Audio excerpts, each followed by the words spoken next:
Fainting, nausea, vomiting, and death. No, these aren't the side effects of a new prescription drug. They're the side effects these sci-fi movies had on their audiences and cast members.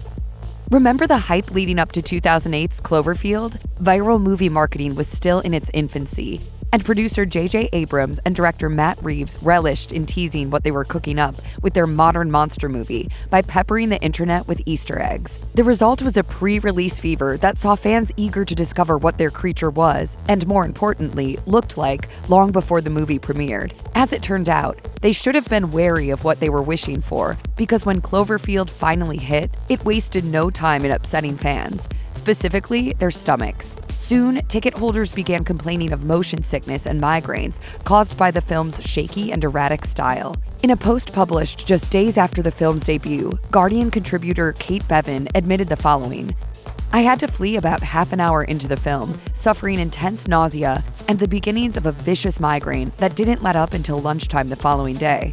Eventually, the sickness became known as the Cloverfield illness, and experts were offering their thoughts on what caused it. According to WebMD, unease was a result of motion sickness, which occurs when the brain receives conflicting messages from the eyes and inner ear." The website states, "While watching Cloverfield, viewers were sitting still in their seats, so their inner ear was telling their body they were motionless. But the bumpy camera movements and their eyes misled them into thinking they were moving around erratically."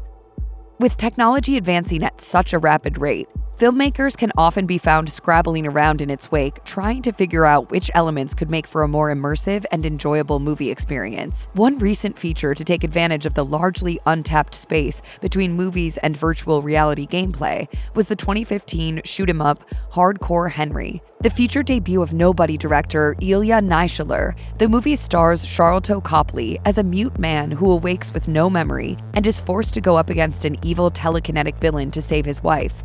Despite starring the hero of District 9, we don't see or hear Copley.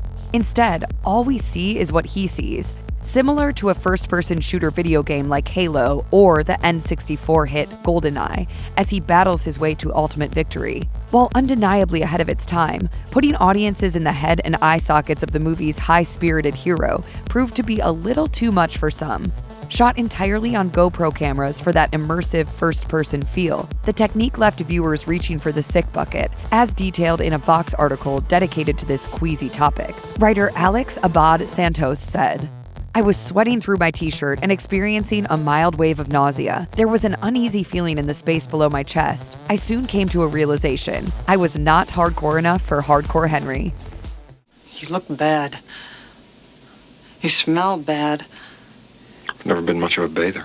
You could likely have this whole video be about The Fly, David Cronenberg's gene-splicing body horror that saw Jeff Goldblum's Seth Brundle accidentally transform himself into a bug. Between scenes of Brundle peeling off his fingernails or descriptively illustrating how his new insect body digests food, Cronenberg's visceral 1986 film contains any number of scenes that'll make someone with a sensitive stomach feel a bit iffy. That said, there was one scene in particular that was too much even for this out-there piece of 80s cinema. It involved an almost fully transformed Brundle trying to find out if he can clean his fly-infested genes by using his 3 telepods.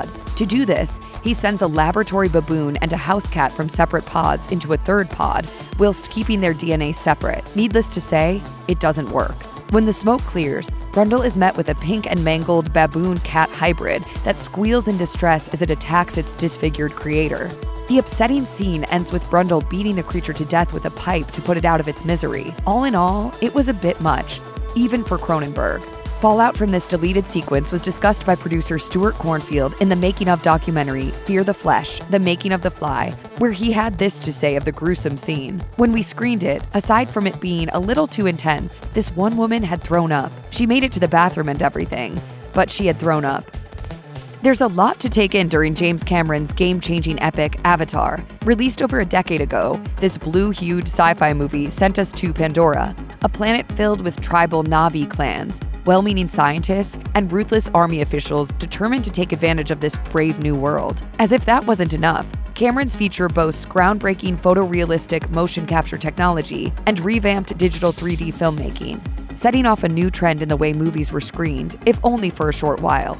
While Cameron is no doubt hoping the film's long-awaited sequel, Avatar: The Way of Water, and its 3 follow-ups cause an equally large splash, it'll be hard to top the impact of his 2009 original. However, for one viewer in Taiwan, the original experience was so immersive that it cost him his life. According to a 2011 report from the Huffington Post, a 42-year-old man got so overstimulated while watching Avatar in the cinema that he had to be rushed to the hospital. Upon arrival, the man reportedly fell unconscious and died 11 days later. It was ultimately discovered that he had a history of high blood pressure, with scans showing that he may have experienced a brain hemorrhage. A doctor later explained, "It's likely that the overexcitement from watching the movie triggered his symptoms." If there's one thing that's guaranteed to make your gut churn while at the movies, it's a good old-fashioned surgery scene. After all, who could forget the wince-inducing moment in 2001's Hannibal, when Sir Anthony Hopkins' grinning cannibal fed Ray Liotta a piece of his own brain during the film's harrowing climax? In Ridley Scott's 2012 quasi-alien prequel, Prometheus, Noomi Rapace's archaeologist Elizabeth Shaw is on a quest to unravel the origins of life on Earth. However, her mission swiftly transitions into a vicious fight for survival when alien life forms start to attack. During one particularly bloody scene, Shaw discovers that she's fallen unexpectedly pregnant with an alien life form and takes it upon herself to remove the embryo. This sequence pushed one unfortunate viewer over the edge. As Shaw uses her ship's onboard medical equipment to perform an emergency cesarean section on herself, a 15-year-old boy watching in Perth, Australia, suffered a seizure. Thankfully, as reported in local outlet Perth Now, he recovered. One Aussie filmmaker suggested the cause of what made the boy feel unwell, stating, "It was probably the squirming of the alien and the whole concept of the surgery, which is quite horrible."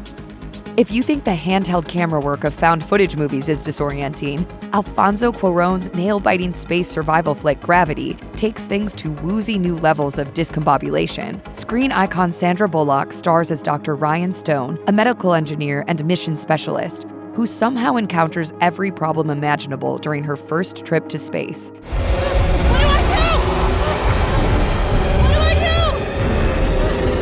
As things steadily go from bad to worse, Stone is sent floating, spinning, and hurtling through the void, as Cuarón's dedication to authenticity leaves viewers with little sense of what's up or down. When viewed on a big enough screen, we're looking at you, IMAX. Gravity does absolutely nothing for all those who struggle with motion sickness. In a 2013 blog, Guardian contributor Nikki Marshall chronicled the impact that all the twirling and dizzying visuals had on her, writing, "My head is spinning and my stomach is lurching. The problem comes in movies like these, when what my eyes are seeing and the movement my inner ear balance system is sensing don't match up, and suddenly I'm sick to the core." Most entries on this list have been focused on science fiction movies that feature at least one scene that you likely wouldn't show to a younger viewer. However, it's not just hardcore, brutal sci-fi features that have impacted viewers in unexpected and uncomfortable ways. Even family favorite hitmakers like Pixar have experience in making viewers squirm in their seats, although not with gore or alien goo. Is she all right?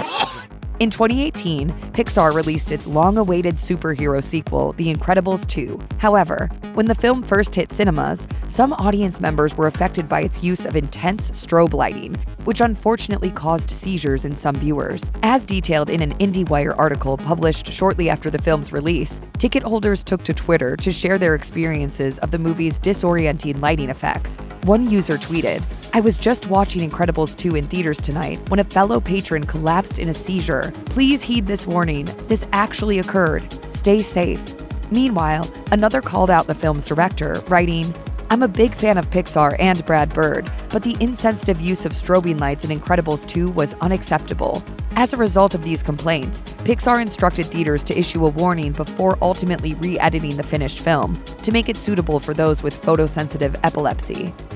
There are few moments in cinema history as visceral and unexpectedly shocking as the chest-burster scene in Ridley Scott's 1979 classic Alien. As the crew of the Nostromo gathers for a well-deserved meal following dangerously inquisitive Executive Officer Kane's brush with an alien facehugger, everything appears calm.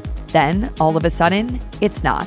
Jaw clenched tight, Kane squirms and spins in agony as his stunned crewmates look on in wide-eyed horror and confusion. A grisly crunch and a flash of red are followed by a rapid burst of life as the ship's newest occupant, a small xenomorph stowaway, rips its way out of Kane's chest and scurries into the shadows. While the scene undeniably had an impact on an entire generation of movie fans, unlike other features included on this list, the act of capturing this sequence had a detrimental effect on one of its cast members too. In a 2017 Independent article chronicling the making of the now infamous scene, executive producer Ron Shusett explained, "Veronica Cartwright, when the blood hit her, she passed out." He continued explaining that the star who played Lambert wasn't the only person on set who found filming the moment too much to deal with.